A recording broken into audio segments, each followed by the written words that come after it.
सलाम दोस्तों, मेरा नाम है doctor Muqaddar Ka Sikandar and welcome to my channel. दोस्तों, इज़राइल पैलेस्टीन कॉन्फ्लिक्ट के ऊपर ये मेरा पार्ट 3 मैं बना रहा हूँ और इसका तारीखी पस मंज़र मैं आपको समझाने की कोशिश कर रहा हूँ।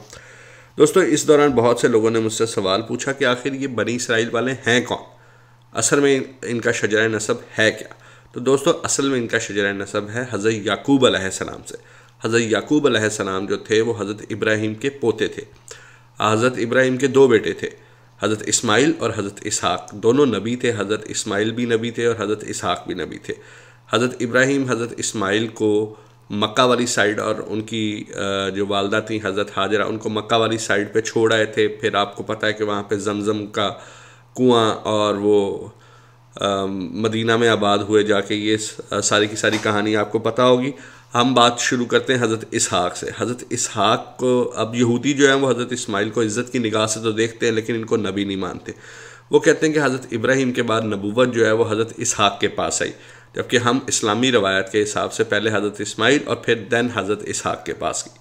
तो हज़रत इसहाक के बेटे थे हज़रत याकूब अलैहिस्सलाम, जिन्हें इज़राइल भी कहते थे। तो हज़रत याकूब अलैहिस्सलाम के 12 बेटे थे, जिनमें से एक हज़रत यूसुफ अलैहिस्सलाम भी थे, और यही 12 बेटे फिर इनकी औलाद ही यहूदियों के 12 बड़े कबाइल बने जाके। तो हज़रत यूसुफ अलैहिस्सलाम, आपको सारी वो स्टोरी पता होगी, कहानी पता होगी कि उन्होंने ख्वाब देखा और वो मिस्र में गए। मिस्र में उनके भाई उनको मिस्र में बेच आए थे। उन्होंने ख्वाब देखा टिल हम आते हैं जब वो मिस्र के बादशाह बन जाते हैं। तो जब वो मिस्र के बादशाह बनते हैं तो वो अपनी सारी फैमिली को फिर मिस्र बुला लेते हैं और फिर मिस्र में ही इनकी सारी की सारी जो है ना औलाद आगे परवान चढ़ती है। अब मिस्र में ये फिर भटक जाते हैं। अब हज़रत या यूसुफ अलैहिस्सलाम से बेसिकली आगे जितने भी नबी आए वो आए बनी इसराइल के लिए, इन्हीं को ही राह रास्त पे रखने के लिए सारे के सारे नबी आए, लेकिन ये भटकते रहे। तो हज़रत यूसुफ से लेके हज़रत मूसा तक जो है ये फिर मिस्र के अंदर रहे। और ये क्योंकि मिस्रियों की बात ये थी कि उनके बेताशा खुदा थे, उनके 2000 से ज़्यादा खुदा थे। ये फिर उनके ही रस्म व रिवाज को इन्होंने फॉलो करना स्टार्ट कर दिया। तो ये था इनका शजरा नसब। बेसिकली हज़रत इब्राहीम तो इराक़ में पैदा हुए थे और इराक़ बेसिकली जो जेरूशलम का इलाका था वो कनान का कहलाता था। ये मैं आपको पहले बता चुका हूँ। अब आते हैं, बात शुरू करते हैं 516 सेकंड टेंपल से, जहाँ से पिछली वीडियो में मैंने स्टॉप की थी बात। सेकंड टेंपल की कंस्ट्रक्शन के बाद यहूदी फिर उस इलाके में दोबारा आके आबाद होना स्टार्ट हो गए और उसके बाद वहीं पे फ्लरिश करना स्टार्ट कर दिए। फिर हज़रत ज़करिया से लेके तकरीबन हज़रत ईसा तक, हज़रत ईसा भी बेसिकली यहूदी ही थे। हज़रत ईसा भी इन्हीं को ही राह रास्त पे रखने के लिए आए थे। हज़रत ईसा को जब नबूवत हुई तो उन्होंने जाके यहूदियों को और अपने लोगों को अल्लाह की तरफ माइल करने की कोशिश की, लेकिन ये लोग जो हैं वो पस्ती की में इतना खुब चुके थे कि इन्होंने हज़रत ईसा को कत्ल कर दिया और फिर हज़रत ईसा को अल्लाह ताला ने अपने पास बुला लिया।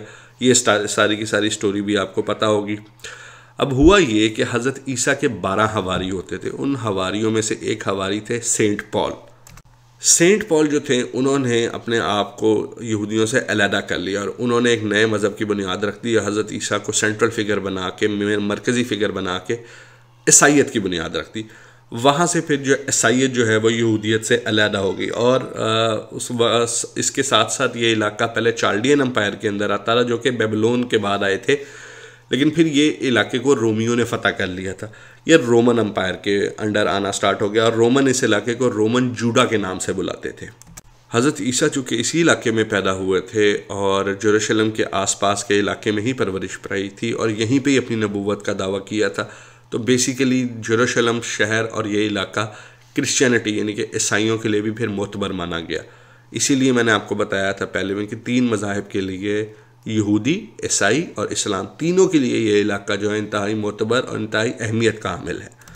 फिर इसके बाद हुआ ये कि जो रोमी बादशाह थे वो ईसाइयत के करीब आना स्टार्ट हो गए।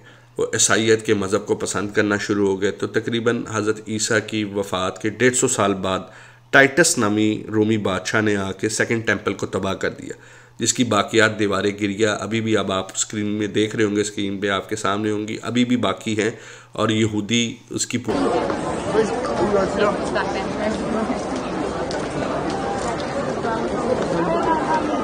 करते हैं। दीवारें गिरिया पे जाके रोते हैं और अपनी गुनाहों की माफ़ी मांगते हैं। असल में दोस्तों, इनका बुरा वक्त तब शुरू होता है जब 313 ईसा की मौत के बाद हमारा रेगुलर कैलेंडर स्टार्ट हो जाता है ना। हज़रत ईसा की डेथ के 600 साल बाद फिर हमारे नबी हज़रत मोहम्मद सल्लल्लाहु अलैहि वसल्लम आते हैं, और उनसे तकरीबन 300 साल पहले कॉन्स्टेंटीन दी ग्रेट जो एक रोमी बादशाह था, उसने टोटल सरकारी मज़हब ईसाईयत कर लिया था।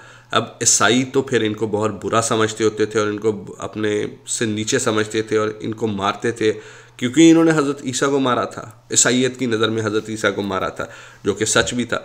तो वहाँ से फिर इनकी परसिक्यूशन, इनकी मारधाड़ शुरू हुई, फिर वहाँ से इनका बुरा टाइम शुरू हुआ, और फिर उस वक़्त से लेके यहूदी भटकना स्टार्ट हुआ और फिर भटकते रहे टेल जब तक सल्तनत उस्मानिया ने अपना कब्ज़ा इस इलाके पे नहीं जमा लिया। इस दौरान हज़रत उमर ने भी इस इलाके को फ़तह किया।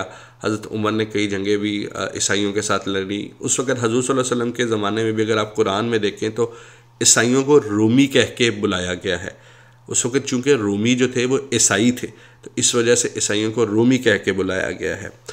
तो उस वक़्त फिर हज़रत उमर ने जब देखा कि ईसाई इनको शदीद नापसंद करते हैं, लेकिन हज़रत उमर को तो पता था हमारी रवायत के मुताबिक कि ये हैं हज़रत इब्राहीम वगैरह और हज़रत याकूब की औलाद से, तो इनकी इबादतगाहों के ऊपर ईसाई कचरा फेंकते थे। तो हज़रत उमर ने इनकी इबादतगाहें साफ़ करवाई और इनको यरूशलेम में इज़्ज़त के साथ रहना अलाउ किया। ये थी दोस्तों यहूदियों की ब्रीफ सी हिस्ट्री, बड़ी छोटी सी शॉर्ट करके मैंने आपको इनकी तारीख़ बताई है। उम्मीद है आपको पसंद आई होगी ये। और यहाँ सल्तनत उस्मानिया से फिर आगे जो है मैं पार्ट 4 में आपको बताऊँगा कि आगे क्या इन्होंने क्या क्या कैसे कैसी चालें चली कैसे, क्योंकि ये मुसलमान सल्तनत उस्मानिया का पीरियड इनके लिए गोल्डन पीरियड था। इसमें यहूदियों ने बहुत फ्लरिश किया, इसमें यहूदियों ने बहुत तरक्की की। अब आगे हम इसका जिक्र पार्ट 4 अपनी इसी कॉन्फ्लिक्ट की पार्ट 4 वाली वीडियो में करेंगे। तब तक के लिए स्टे ट्यून, हमारे साथ बने रहें, हमारे चैनल को सब्सक्राइब करें, वीडियो को लाइक करें। उम्मीद है आपको हमारा कंटेंट पसंद आया होगा। अल्लाह हाफिज़। आप सबका बहुत बहुत शुक्रिया। God bless.